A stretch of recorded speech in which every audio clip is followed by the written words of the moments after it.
रात के 2 बजे थे जब मेरा मोबाइल बजने लगा था। मैंने जल्दी से उठकर मोबाइल देखा तो मुर्दा घर से कॉल आ रही थी। मैं हैरान हुआ कि आज तो मेरी दिन की ड्यूटी थी, तो फिर मुझे रात के इस वक्त क्यों कॉल की जा रही है। मैंने फ़ोन अटेंड किया तो सुपरवाइज़र की आवाज़ सुनाई दी। वो कहने लगा कि काम पर तुम्हारी ज़रूरत पड़ गई है। ये बात सुनकर मैं परेशान हो गया और पूछा, क्या हुआ है, मुझे रात के इस वक्त क्यों बुलाया जा रहा है। सुपरवाइज़र कहने लगा, अगर मैंने तुम्हें बुलाने की वजह बता दी तो फिर तुमसे काम में नहीं आया जाएगा, तुम डर जाओगे। मैं हंस दिया और बोला, दुनिया में ऐसा कोई काम नहीं है जो मुझे डरा सके। इतना कहकर मैंने फ़ोन बंद किया और अपनी मोटरसाइकिल पर सवार होकर घर से निकल गया था। ये तो शुक्र था कि मेरी माँ सो रही थी, नहीं तो वो मुझे घर से निकलने ही ना देती। मैं उनका इकलौता बेटा था, तभी वो मुझे हर वक्त अपनी नज़रों के सामने देखना चाहती थी। मुझे मुर्दा घर पहुंचते पहुंचते रात के 2 बज गए थे। मैं हॉल में दाखिल हुआ तो सबको हैरान और परेशान पाया था, या यूँ कहूँ कि सबके चेहरों पर मौत का डर दिखा। तो सुपरवाइज़र ने मुझे देखा तो जल्दी से मेरे पास आया। उसने मेरे कंधे को थपथपाया और कहने लगा, यार यासिर, आज रात एक कार एक्सीडेंट हो गया था। कार में 4 लोग मौजूद थे, 2 मर्द और 2 औरत थी। उनमें से एक औरत की मौत हो गई है और बाकी तीनों बेहोश हैं, और जिस औरत की मौत हुई है उस बेचारी की लाश कुचल गई है। उसकी बहुत हालत ख़राब है, इसलिए उसे जल्द से जल्द दफन करना है। मैं सुपरवाइज़र की बात सुनकर हैरान रह गया था और बोला, तो दफना दें उसे, क्या इस काम के लिए आपको मेरी परमिशन की ज़रूरत है। सुपरवाइज़र ने नहीं में सर हिला दिया और बोला, नहीं, मुझे परमिशन नहीं चाहिए। मुझे कब्र खोदने के लिए एक लड़के की ज़रूरत थी, इसलिए तुम्हें बुलाया। मैंने सुपरवाइज़र की तरफ हैरत से देखा और बोला, आप तो जानते हैं ना कि कब्र खोदना मेरा काम नहीं है, ये तो मतीन और राशिद का काम है। सर, आपने तो गलत बंदे को बुला लिया है। मतीन और राशिद कहाँ है। सुपरवाइज़र कहने लगा, वो दोनों बेहोश पड़े हैं। मैं घबरा गया और बोला, क्यों, क्या हुआ है उनको, वो क्यों बेहोश हो गए। सर, मुझे तो आपकी किसी बात भी समझ में नहीं आ रही है, आप सब कुछ खुलकर क्यों नहीं बताते। सुपरवाइज़र कुछ परेशान हुआ और बोला, यार, बात दरअसल ये है कि जैसे ही इस औरत की लाश यहाँ आई, हमने इसे दफन करने का इंतज़ाम कर लिया था। पहले मतीन और उसके साथियों को कब्र खोदने के लिए भेजा तो ना जाने क्या हुआ। मतीन खौफज़दा हो गया, वो तौबा करते हुए बेहोश हो गया था। मुझे लगा शायद उसकी तबीयत ख़राब हो गई हो, इसलिए मैंने राशिद को ये काम सौंप दिया। उसने भी जैसे ही मिट्टी खोदी वो भी डर गया और तौबा कहता हुआ बेहोश हो गया था। फिर मैंने सरवर के साथी और लड़कों को ये ड्यूटी दी। बारी बारी सभी लड़के बेहोश हो गए। 15 लड़के कब्र खोदने में नाकाम हो गए थे। तुम समझ सकते हो कि इस सब में हमारा कितना वक्त बर्बाद हो चुका है। अब मैं नहीं चाहता कि और वक्त बर्बाद हो, इसलिए तुम जल्दी से जाकर मिट्टी खोदो। मैंने इस बात में सर हिला दिया और सुपरवाइज़र की हिदायत के मुताबिक काम करने के लिए मुर्दा घर से निकल गया था। मैं कब्रिस्तान पहुंचा तो देखा जगह जगह से मिट्टी खोदने की कोशिश की गई है, मगर जाहिर सी बात है वो लड़के इस काम में नाकाम रहे थे। मैंने अल्लाह का नाम लिया और कब्र खोदने की चीज़ें हाथ में पकड़ ली। इससे पहले कि मैं ज़मीन खोदने का काम शुरू करता, मेरा फ़ोन बजने लगा था। मैंने सोचा कि सुपरवाइज़र की तरफ से कोई हिदायत होगी, इसलिए मैंने जल्दी से अपनी जेब से मोबाइल निकाला और नंबर देखकर मुझे हैरत हुई थी। ये मेरे पड़ोसी मेराज का नंबर था। हैरत की बात ये थी कि वो मुझे रात के 2 बजे क्यों कॉल कर रहा था। मैंने जल्दी से कॉल अटेंड कर ली और बोला, क्या बात है यार मेराज। मेराज बहुत घबराया हुआ था। वो कहने लगा, यासिर, तुम्हारे घर में चोर पहुंच चुके हैं, तुम अंदर से कमरे को लॉक कर लो। ये बात सुनकर तो मैं घबरा ही गया था। मैं बोला, मैं तो घर पर नहीं हूँ। वो भी घबरा गया और कहने लगा, जल्द से जल्द घर वापस पहुँचो, तब तक मैं पुलिस को कॉल कर लेता हूँ। ये बात सुनकर तो मैं बहुत ज़्यादा परेशान हो गया था। घर में हम 2 ही लोग तो रहते थे, मैं अभी यहाँ था। माँ घर में अकेली थी, वो तो बहुत कमज़ोर दिल की थी। ऐसे हालात में वो बहुत जल्दी घबरा जाया करती थी। मैंने सारा काम वैसे ही छोड़ा और अपनी बाइक की तरफ मैंने दौड़ लगा दी थी, और साथ ही साथ मैंने सुपरवाइज़र का नंबर भी मिलाया था। मैंने उससे कहा कि हमारे घर में चोर घुसे हैं, मैं कब्र नहीं खोद सकता, मैं घर वापस जा रहा हूँ। सुपरवाइज़र ने कहा, हाँ, तुम चले जाओ, मैं किसी और लड़के से काम करवा लूँगा। मैं बहुत जल्दी में अपने घर चला गया था। जब मैं घर पहुँचा तो पुलिस पहले ही वहाँ पर मौजूद थी, जबकि चोर घर से भाग चुके थे। मैं घर में दाखिल हुआ तो पता चला कि चोर पुलिस के जल्दी आने की वजह से कोई चीज़ लेकर नहीं जा सके थे। घर में दाखिल हुआ तो माँ बैठी हुई थी, उनके चेहरे की रंगत बदल चुकी थी, वो बहुत ज़्यादा घबराई हुई थी। मैं बोला, आप ठीक हो ना? माँ ने ना में सर हिला दिया और बोली, मुझे डॉक्टर के पास ले चलो, मेरा दम घुट रहा है। मेरी माँ हार्ट पेशेंट थी, मुझे उनकी फ़िक्र होने लगी थी। मैं जल्दी से उनको डॉक्टर के पास लेके चला गया था। डॉक्टर ने उनका चेकअप किया तो पता चला कि उनका ब्लड प्रेशर भी बढ़ा हुआ है और हार्ट बीट भी बहुत तेज़ चल रही है। डॉक्टर ने माँ को हॉस्पिटल में एडमिट कर लिया था और कहा कि जब तक पेशेंट की हालत ठीक नहीं हो जाती हम आपको घर जाने की इजाज़त नहीं दे सकते। मैं पूरा टाइम अस्पताल में ही बिजी रहा और दोपहर के 1 बज चुके थे। डॉक्टर ने माँ को डिस्चार्ज कर दिया तो मैं उन्हें घर वापस ले आया था। मैंने माँ से कहा कि अब आप आराम करें और लेट जाएं। मैं माँ के साथ बैठकर बातें कर रहा था कि फिर से सुपरवाइज़र की कॉल आ गई थी। मैं तो यही समझा कि सुपरवाइज़र को मुझसे चोरों के बारे में पूछना होगा। मैंने उनकी कॉल अटेंड की तो सुपरवाइज़र की बड़ी घबराई हुई आवाज़ मेरे कानों में गूंजी थी। वो कहने लगा कि यार यासिर, तू अभी तक वापस नहीं आया, चोर वापस नहीं गए क्या? मैं बोला, क्यों, मुझे क्यों आना था, क्या बात है? तो सुपरवाइज़र कहने लगा कि कब्र की खुदाई करनी है और तुम्हें मुझसे कहा था कि तुम आ जाओगे। ये बात सुनकर मैं दंग रह गया। मैं बोला, जब रात में मैं घर वापस आ रहा था तब तो लाश की हालत बहुत बुरी थी और उसे दफन कर देना था। तो क्या आप अब तक मेरे इंतज़ार में बैठे हुए थे? अब तो दोपहर के 1 बज चुके हैं, आपने उसकी कब्र की खुदाई क्यों नहीं करवाई? सुपरवाइज़र की आवाज़ मेरे कानों में गूंजी थी। वो कहने लगा, मैंने अपनी तरफ से हर मुमकिन कोशिश कर ली है, ना जाने ये ज़मीन इस लाश को अपने अंदर पनाह देने के लिए राज़ी क्यों नहीं है। मैंने जितने भी लड़कों को कब्र खोदने के लिए भेजा है सबके सब डर कर वापस आ गए। अब मैं तुमसे मिन्नत कर रहा हूँ कि तुम आकर अपनी कोशिश कर लो, क्या पता तुम इस चीज़ में कामयाब हो जाओ। मैं बोला, ठीक है, मैं आता हूँ। इतना कहकर मैंने फ़ोन कर लिया। मम्मी ने मेरा हाथ पकड़ लिया था। वो कहने लगी, यासिर, तुम किस लाश की बात कर रहे हो? मैं बोला, माँ, आप मुझे एक बात बताइए कि जब किसी को ज़मीन अपने अंदर दफन होने की इजाज़त ना दे तो क्या होता है? ये बात सुनकर मेरी माँ के आंखों में आंसू आ गए थे। वो कहने लगी, बेटा, ये तो बहुत परेशानी की बात है। अल्लाह ना करे कि कभी किसी के ऊपर ऐसा वक्त आए।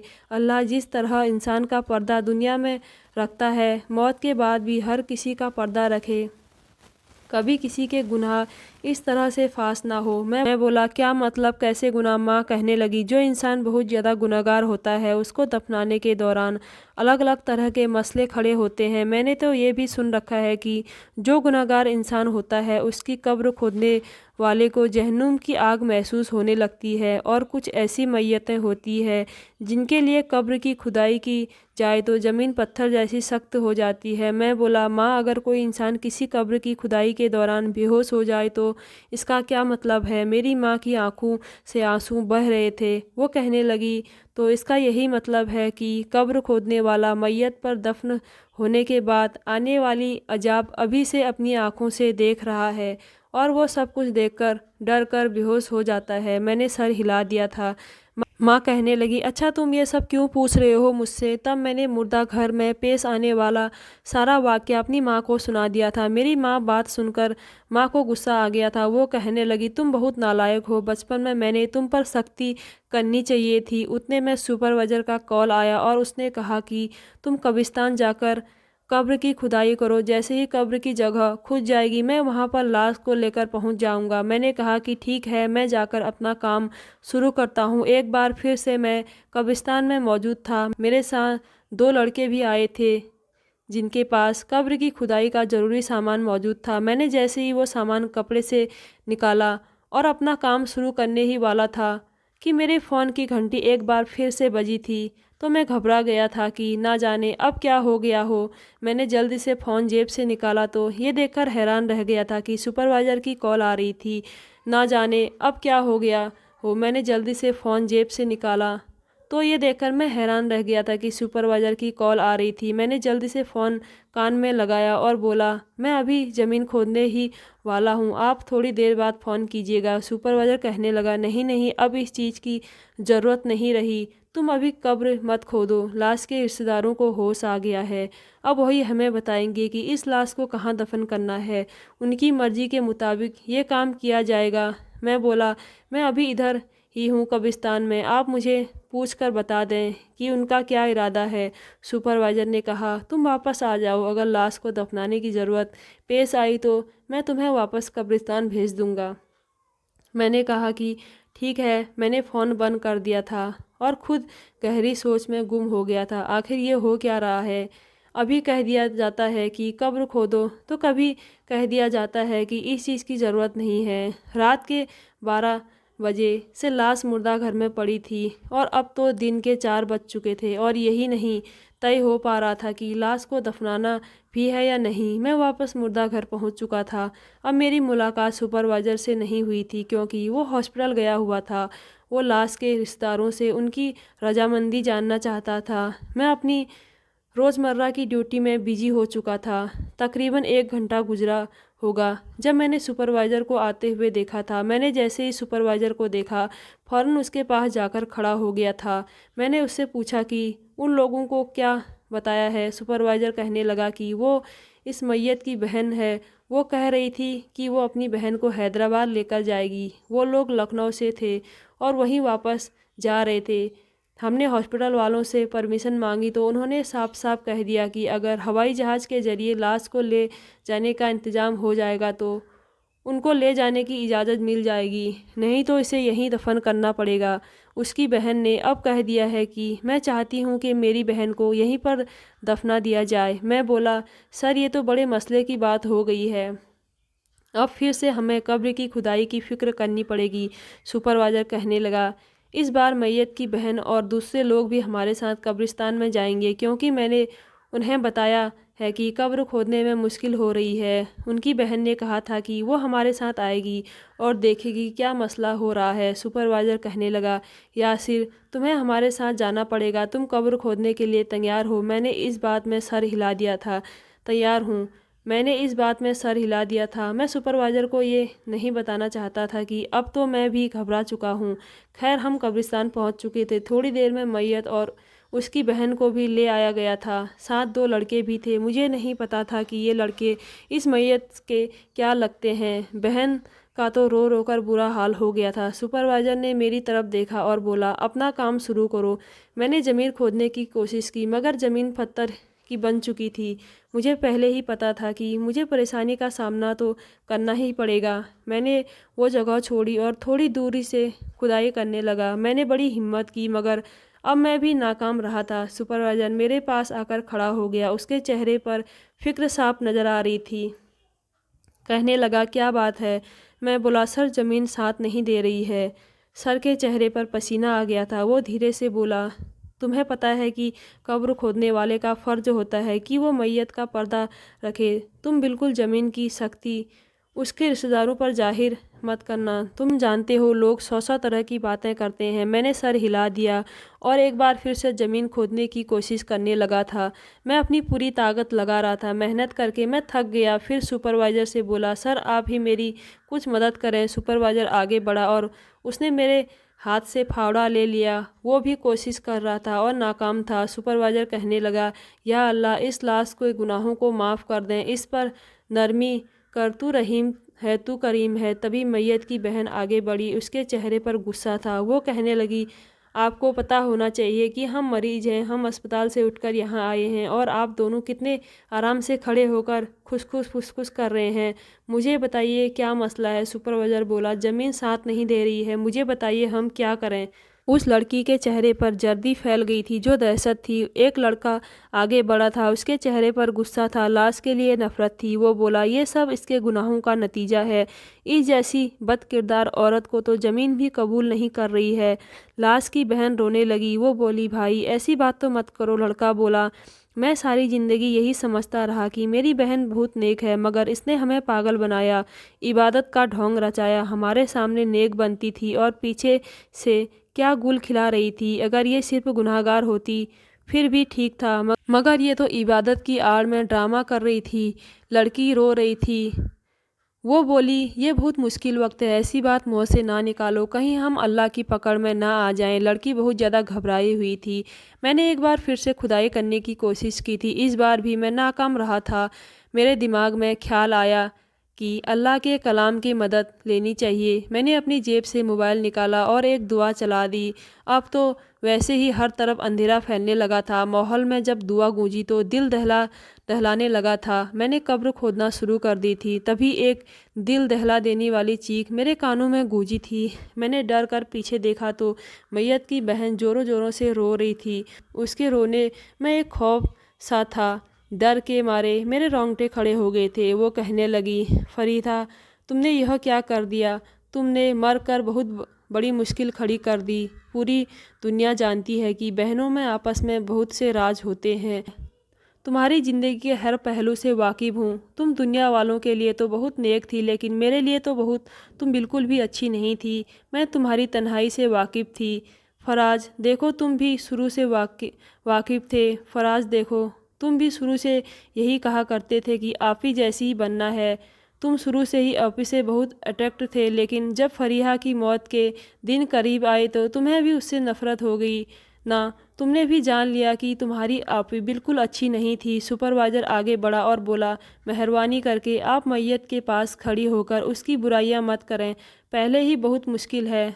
इस तरह उनकी रूह को तकलीफ़ होगी। उस लड़की ने नहीं में सर हिलाया और बोली, ये तब तक दफन नहीं होगी जब तक मैं ये सब कह ना दूँ।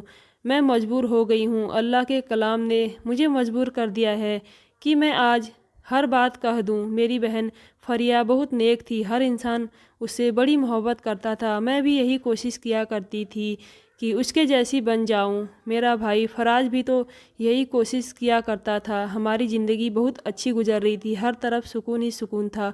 फिर हम जवान हो गए। अरमान, तुमने फरिया को पसंद कर लिया। तुमने मुझसे कहा कि मैं तो फरिया से ही शादी करूँगा। अगर उस जैसी नेक लड़की का रिश्ता मुझे मिल जाए तो और क्या चाहिए होगा। हम अरमान की बातें सुनकर बहुत खुश हुए थे। ये रिश्ता हमारे लिए खुशी का था। फरिया भी खुश थी। अरमान, तुम्हारी और फरिया की शादी को कुछ ही दिन तो रह गए थे कि जब तुम पर हकीकत खुली थी। सुपरवाइज़र आगे बढ़ा और बोला, प्लीज़ आप ये सब बातें घर जाकर कीजिएगा, हमें लाश को दफनाना है।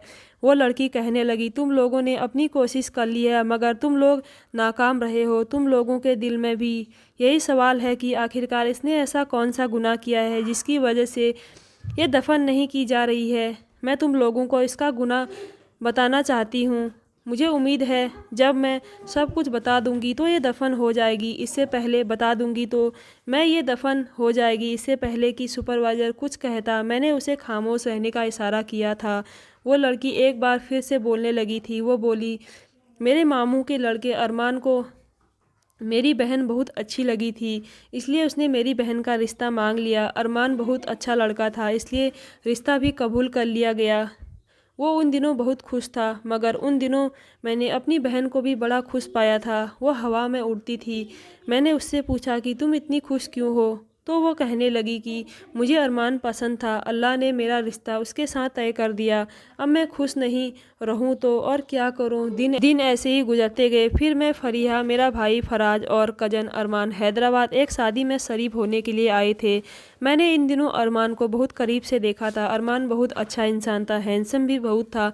मैंने अरमान को बताया कि तुम जानते हो कि फरिया पेट से है। वो किसी ना मालूम के बच्चे को अपनी कोख में पाल बैठी है। ये बात सुनकर अरमान ने कहा कि ऐसा नहीं हो सकता, क़यामत तो आ सकती है मगर फरिया ऐसा नहीं कर सकती। तब मैंने उससे कहा कि एक बहन अपनी दूसरी बहन की बहुत बड़ी राजदार होती है। मुझे तो फरिया के सब राज मालूम है। ये बात फराज तक भी पहुंच गई तो उसने फरिया के मुंह पर एक थप्पड़ मार दिया था, जबकि अरमान ने अपनी मंगनी की अंगूठी फरिया पर ये कहकर फेंक दी थी कि तुम जैसी बदकिरदार लड़की को मैं अपना नहीं सकता। फरिया सदमे की हालत में थी। अरमान ने कह दिया था कि हम ये शादी छोड़कर वापस जा रहे हैं। अभी तो बहुत से फंक्शन बाकी थे, मगर हम सबको छोड़कर वापस आ रहे थे। अरमान बहुत परेशान था। वो पूरा रास्ता गुमसुम रहा। मैं अपनी सोच में मगन ड्राइविंग सीट पर बैठी थी और अरमान से गाड़ी का एक्सीडेंट हो गया। इसी हादसे में फरिया की मौत हो गई और हम सब जख्मी हो गए। ये तो रही यहाँ तक की कहानी, मगर अब सच बताने का वक्त आ गया है। हकीकत तो यह है कि जब अरमान और फरिया की शादी में थोड़े ही दिन रह गए थे तो मुझे अरमान से मोहब्बत हो गई थी। वो मुझे अच्छा लगने लगा था।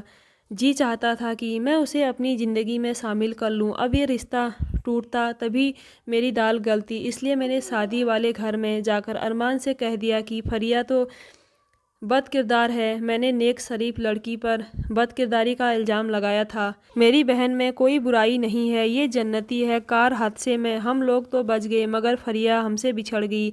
यकीनन वो जन्नत में ही होगी। ये सब बातें सुनकर अरमान नाम का लड़का आगे बढ़ा और उसने लड़की के मुंह पर एक थप्पड़ मार दिया। लड़की रो रही थी, कहने लगी, मैंने तुम्हें पाने के लिए ये सब किया।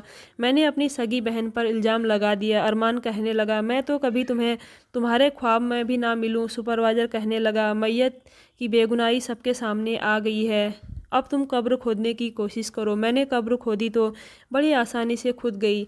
अरमान अल्लाहू अकबर कहकर रोने लगा। ये वाकई अल्लाह और उसके बंदे की मोहब्बत की जीती जागती मिसाल है। अल्लाह ने अपनी नेक बंदी पर इल्ज़ाम लगाने वाली लड़की को सबके सामने बेपर्दा कर दिया था। हमने उस लड़की को कब्र में उतार दिया था कि उसके बाद हमें अचानक से कब्र के अंदर से बहुत खूबसूरत खुशबू आने लगी थी। 6 साल बीत गए लेकिन अभी तक उस कब्र से खुशबू आ रही है। मुझे नहीं पता कि अपनी बहन को बदनाम करने वाली लड़की का क्या अंजाम हुआ, लेकिन यकीनन बुराई को बुराई ने अपनी लपेटे में लिया होगा। तो दोस्तों, कैसी लगी आपको मेरी कहानी? अगर अच्छी लगी तो मेरे चैनल को ज़रूर सब्सक्राइब कीजिएगा।